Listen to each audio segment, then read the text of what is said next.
প্রত্যেকটি ছাত্র সন্তান সমতুল্য আমাদের। প্রতিটি হত্যার বিচার চাই। সাধারণ মানুষ যারা যারা খেটে খাওয়া মানুষ তাদের হত্যার বিচার চাই।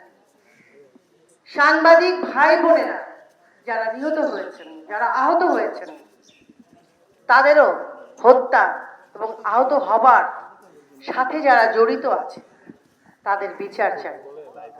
সেই সাথে পুলিশ ভাই বোনেরা যাদের বাড়িতে ঢুকে ঢুকে পরিবারকে কষ্ট দিয়ে দিয়ে ভয় দেখিয়ে মেরেছে এবং মেরে তার লাশ ঝুলিয়ে রেখেছে, সেই হত্যারও বিচার চাই। আমরা সত্যি বিশ্বাস করেন আপনাদের সাথে আছি, ভুল বুঝবেন না। এবং যারা ছাত্র তাদের কাছে তো পৃথিবীটা হাতের মুঠোয়। আপনারা অনেক স্মার্ট, আমি জানি আপনারা অনেক বুদ্ধিমান।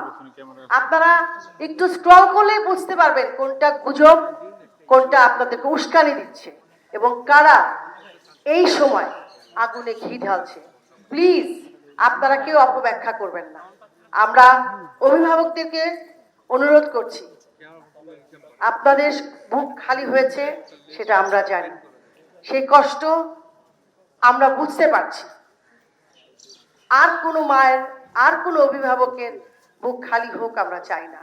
আপনারা আপনাদের সন্তানকে ঘরে ফিরিয়ে নিয়ে যান প্লিজ। আশা করি সরকার তার দায়িত্ব পালন করবেন। স্কুল, কলেজ, ইউনিভার্সিটি অবশ্যই খুলবে।